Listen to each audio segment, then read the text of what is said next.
नमस्कार। आज हम ग्राज ऑस्ट्रिया में जो स्कूल शूटिंग हुई उस दुखद घटना पर बात करेंगे।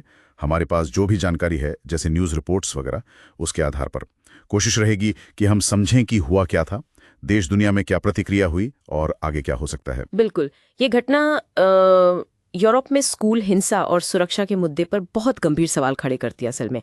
तो देखते हैं कि जो जानकारी हमारे पास है वो क्या बताती है और इसके मतलब क्या है। हाँ, तो सबसे पहले घटना पर ही आते हैं। 10 जून 2025 ग्राज का वो बॉर्ग ड्रायर शूजर चिनगाज स्कूल।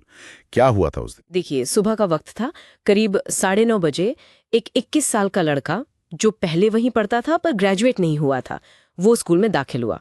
अच्छा। हाँ, और उसके पास हथियार थे, एक ग्लॉक 19 पिस्टल और एक 12 गेज शॉटगन, और ये कानूनी तौर पर खरीदी गई थी। ओह।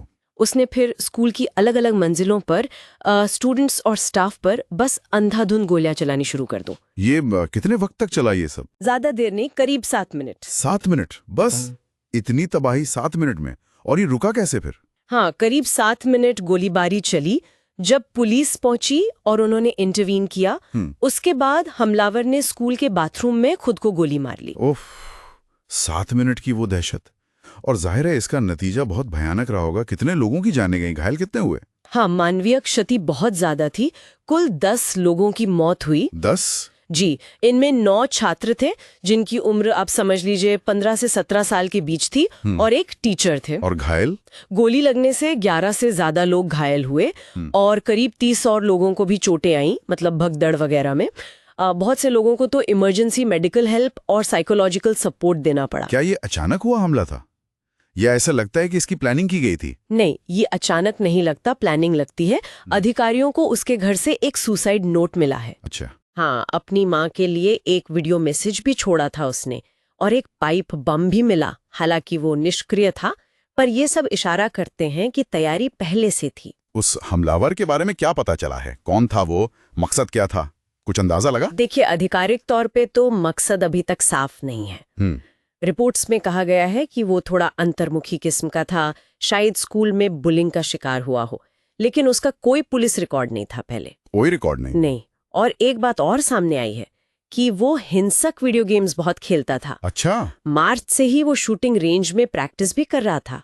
और सबसे अहम बात, उसके पास इन हथियारों का लीगल लाइसेंस था। Legal license? हाँ, जो उसे साइकोलॉजिकल इवैल्यूएशन यानी मनोवैज्ञानिक मूल्यांकन के बाद मिला था। मनोवैज्ञानिक मूल्यांकन के बाद भी? हाँ, ये कैसे हो सकता है? ये तो बहुत गंभीर सवाल है। बिल्कुल।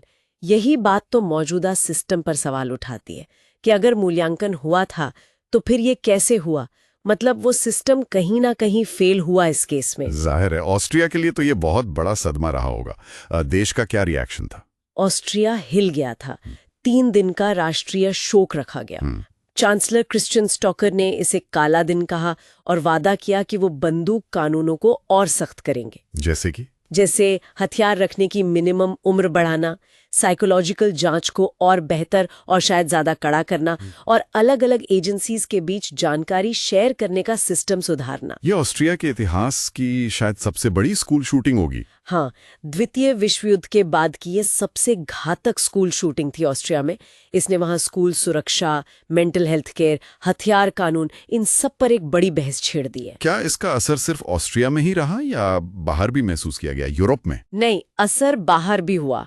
पूरे यूरोप में आवाजें उठने लगी कि बंदूक नियंत्रण कानून और सख्त हों, स्कूलों की सुरक्षा बेहतर की जाए। और ऑनलाइन कट्टरता पर भी नजर रखने की बात हुई होगी। बिल्कुल, ऑनलाइन कट्टरता, और ये भी जांच चल रही है कि कहीं शूटर ने किसी और घटना की नकल तो नहीं की, या डिजिटल मीडिया का कितना असर था।